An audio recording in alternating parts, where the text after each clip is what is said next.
Utah Puck Report. I'm your host, Jay Stevens, and I got to get back to my roots, man. I got to talk about the Grizzlies, and they have a 3-game homestand starting tonight. I think. Let's see. They play tonight, tomorrow, and Monday. Head Monday, coach yeah, Monday afternoon. Monday afternoon. So Ryan Kinasewich, head coach, vice GM, vice like you wear a million hats for the Utah Grizzlies, and thanks for being on the show. Yeah. And this is just going to be a quick pregame preview of what you've got going on this weekend. Season started off pretty decent. You had some injuries, you had some pull-ups. The Avalanche had injuries, the Colorado Eagles had injuries, which ultimately means your lineup gets totally messed up. Yeah. And here we are, like Utah Grizzlies, 16 wins, 24 losses, 4 overtime wins, 4 Yeah. overtime losses. Yeah. So you're picking up points. You're Yeah, we're battling, scratching and clawing away. scratching and clawing away. Tell us what you're expecting this weekend. Who did you just get back? Who did you lose? What should we expect this weekend? So we just lost Brian Yoon, D-man, who's been a rock for us back there. But we got Adam Scheel, goaltender. He's been up with the Eagles since I think it was December 9th, looking back when I was doing transactions and stuff today.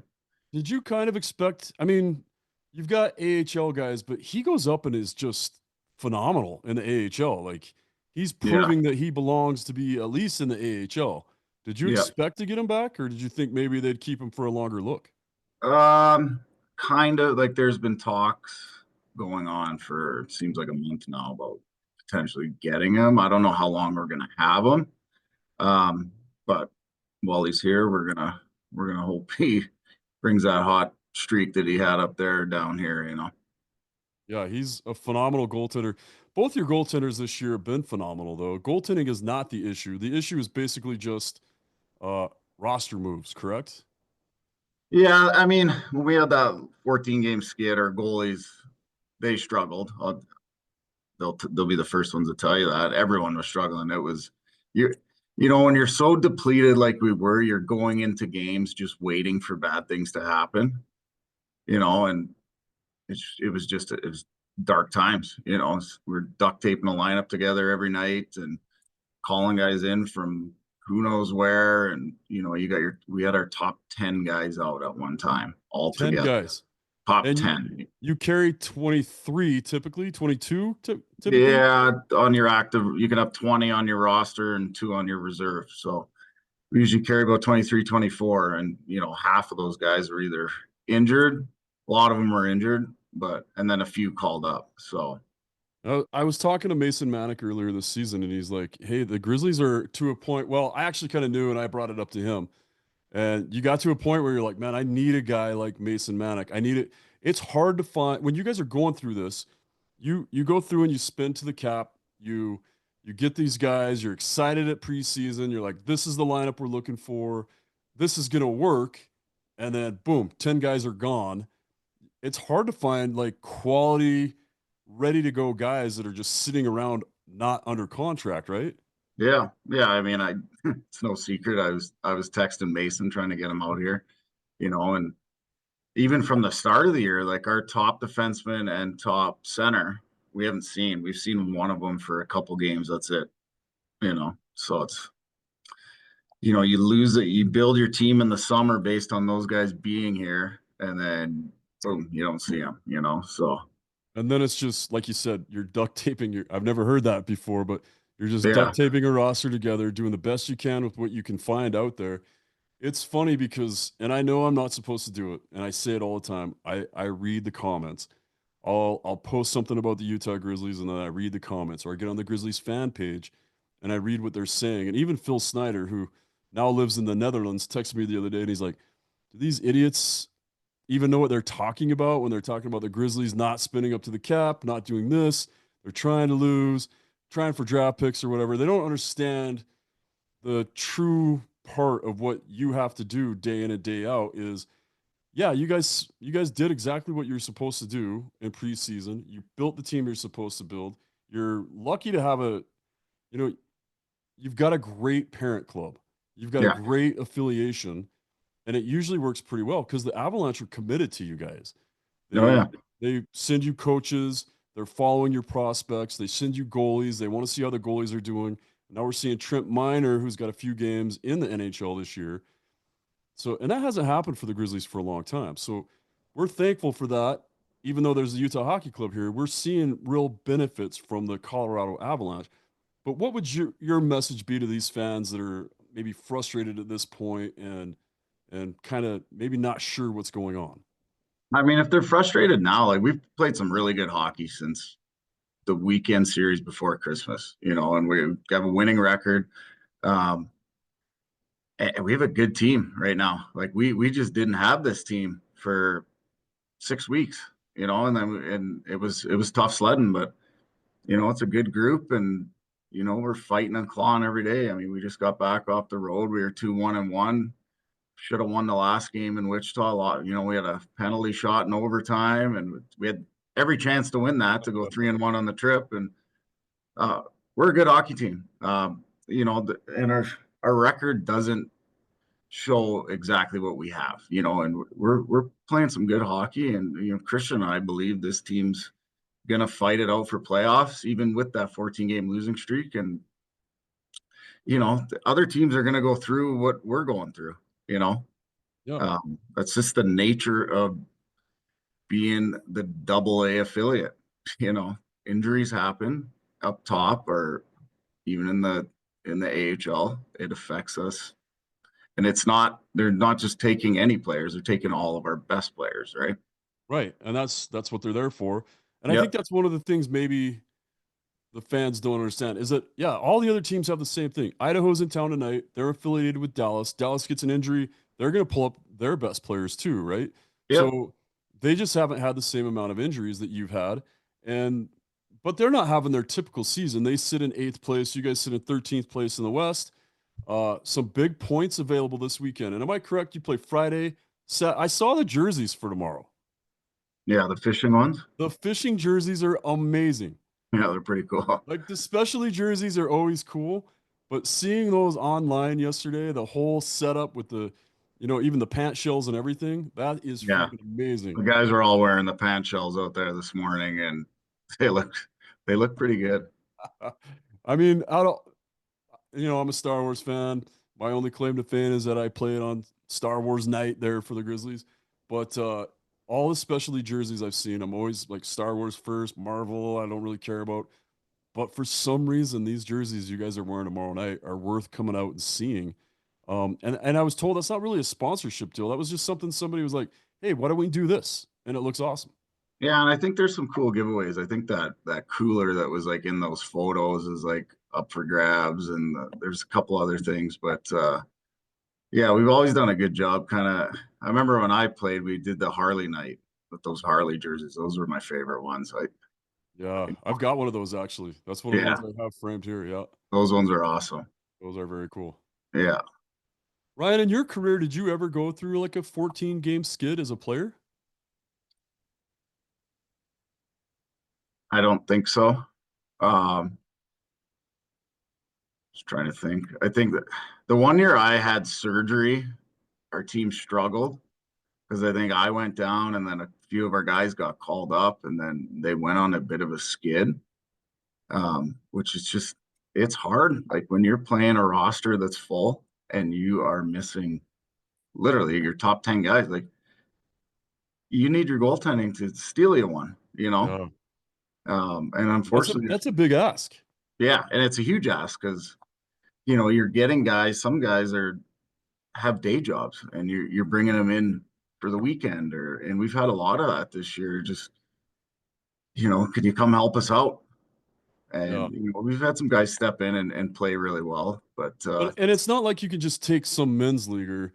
I think maybe I'm at fault a little bit being the e-bug and stepping in and doing decent, which you and I both know is pure luck. yeah, But we yeah, you could you yeah, could I'll agree with that. you could play that off a little bit more if you wanted to.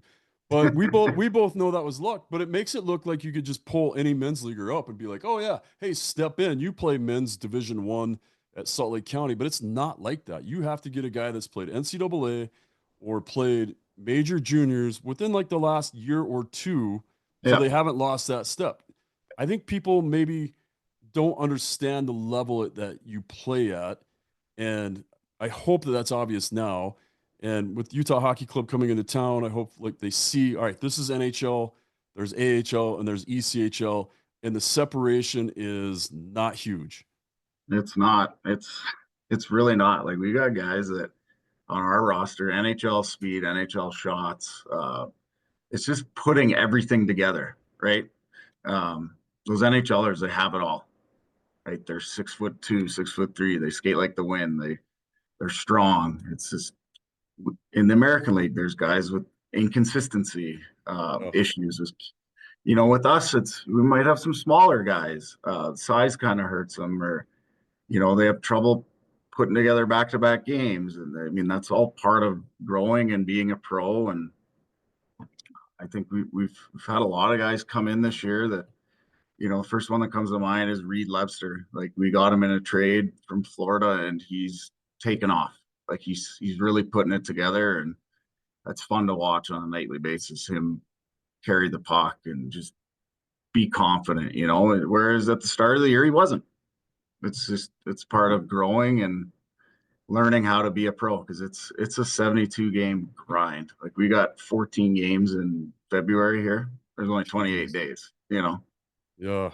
So Wow, that's it's a lot. That's tough, and I hope people are starting to catch on to how hard that is because hockey's so physical, and that's why we're seeing so many injuries up top.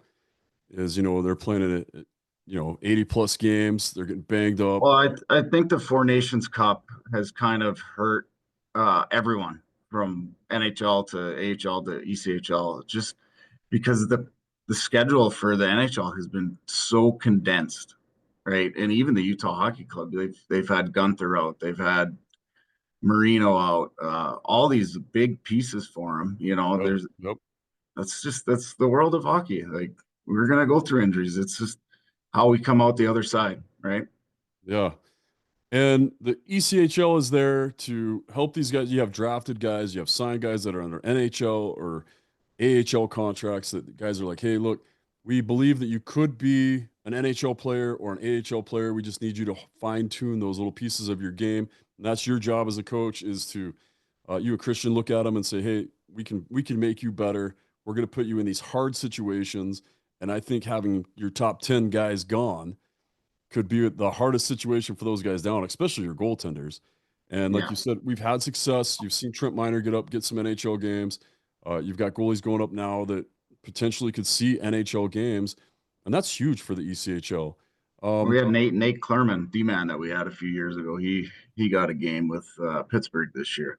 well, that's right. I saw that. I posted about that. That's Yeah. amazing, and that's very cool. So, And and I it's like, watched that whole game, and he looked like an NHL defenseman. And when he was here, you could tell he skates like an NHL D-man.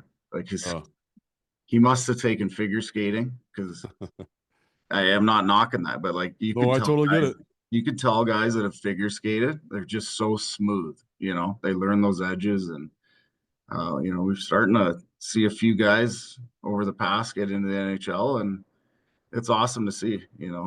Yeah, and just on that figure skating thing, I was tight with the Parizis. I used to see Zach Parise. He had a figure skate. He had his regular skills coach, and he had a figure skating coach, Yeah, and he shared that with Taves, Sidney Crosby, all those guys, all those Shattuck guys. They were using a figure skater coach, and yeah, just to touch on that a little bit more, you've you've seen this develop. You've seen these players, and when he made it to the Pittsburgh Penguins, I posted that, and they said, oh, one guy made it. And I said, no, like hundreds, almost 1,000 guys have made it to the East from the East Coast League to the NHL.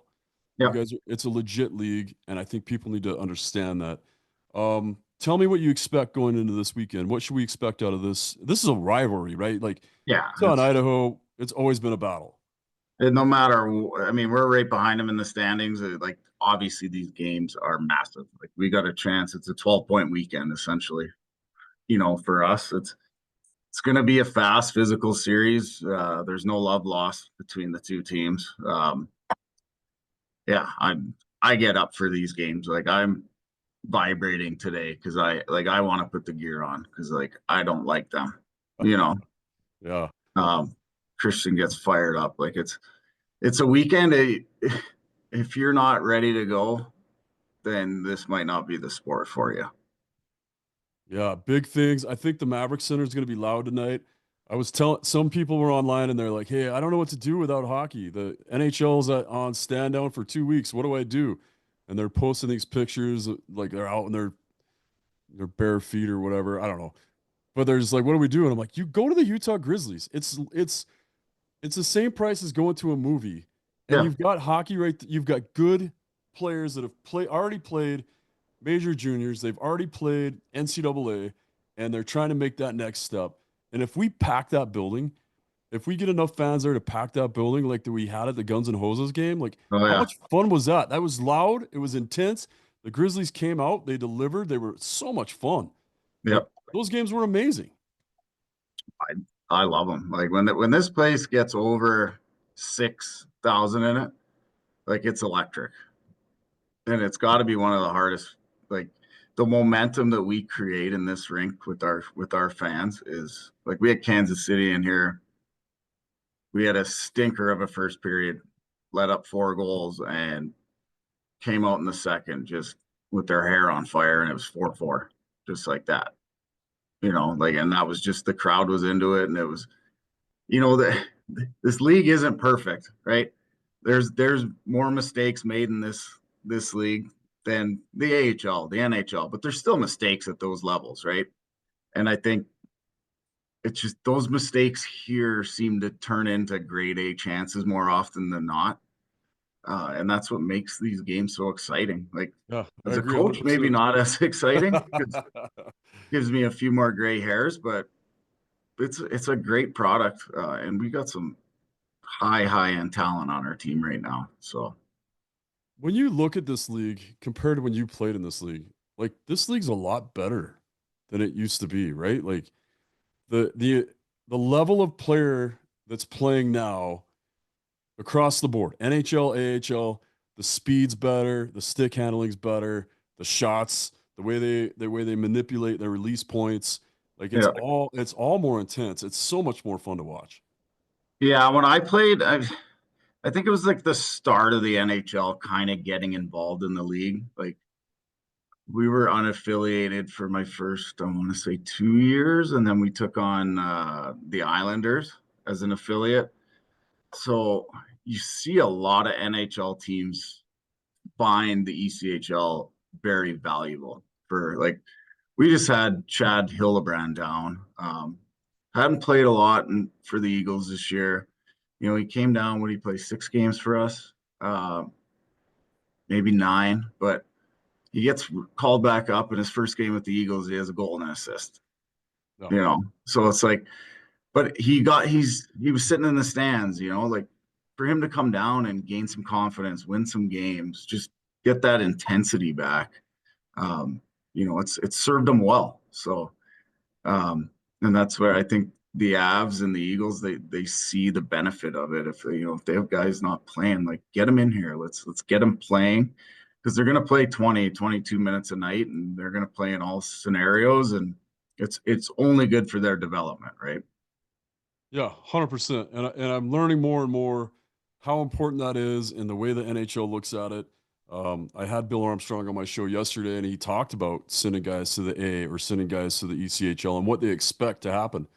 And he says sometimes we send guys to the AHL and we expect them to kind of fall flat on their face Yeah, and get moved to the third, or third line, or maybe get moved down to the East Coast League so that they have to kind of rebuild themselves and regain that confidence, but then they gain it with more of a foundation that it doesn't get rattled as they come back up and they yeah, appreciate what it is in the NHL and they appreciate the work ethic they have to put into it.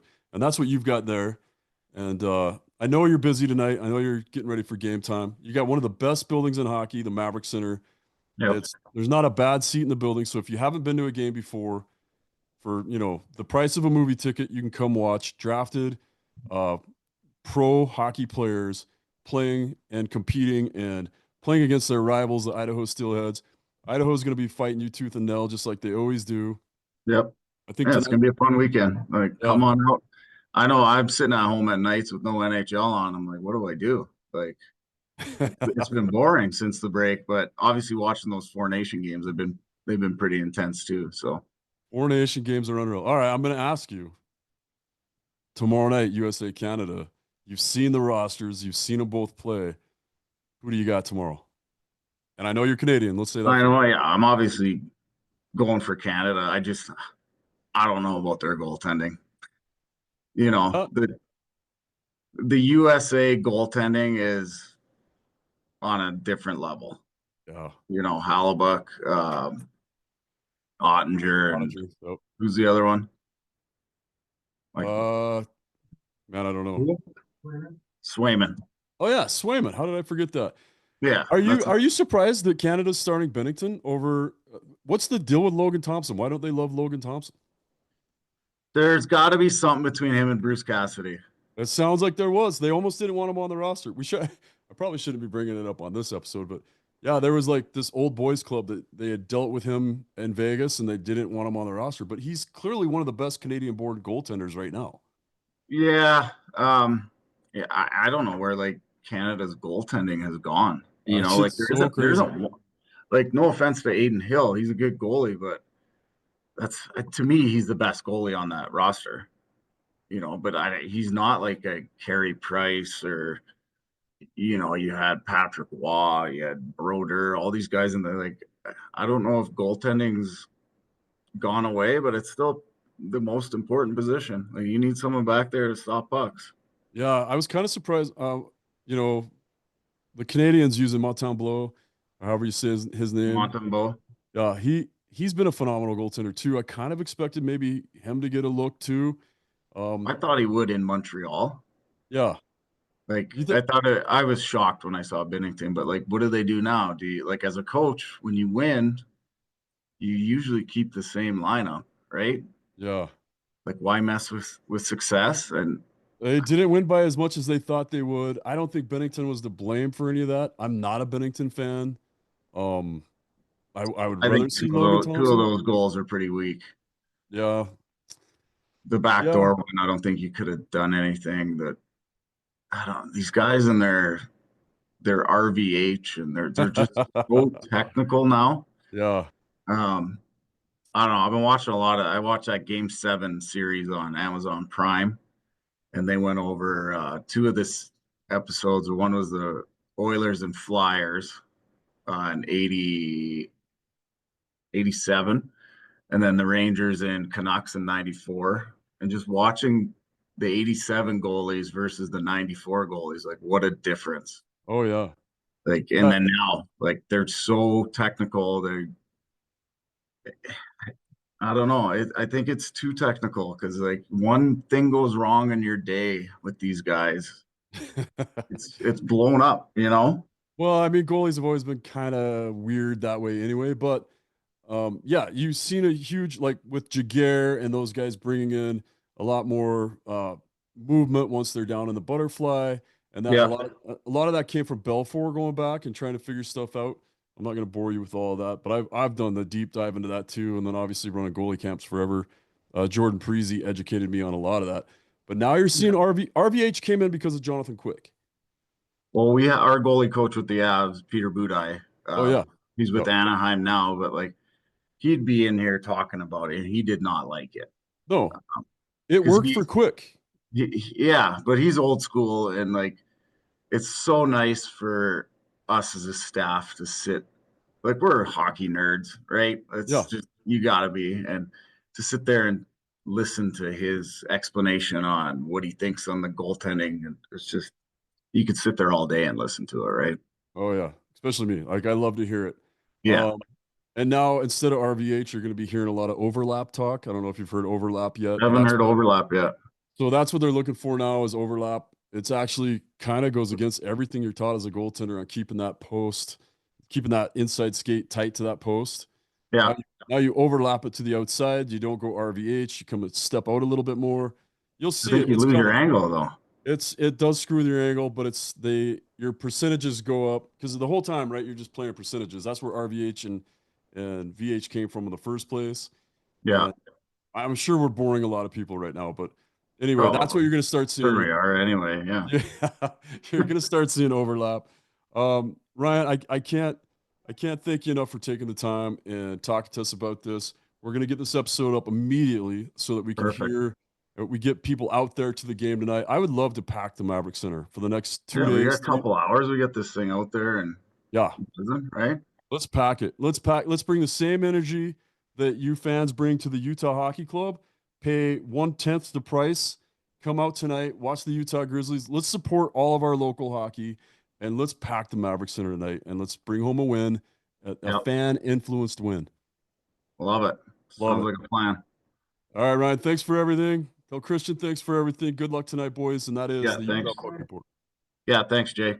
Good talking to you. Thanks for joining us for another episode of the Utah Puck Report. Please like and subscribe wherever you get your podcast. Rate us, leave us feedback, let us know what you want us to do better. Big thanks to our sponsors, Only Crowns. Love having a dentist sponsor for the hockey podcast. Check them out at onlycrowns.com. Thanks to KSL Sports, the Utah Hockey Club, Madison Miller, and Tegan Stevens for producing. And thanks to the American Hitmen for that awesome intro song. We'll see you next week.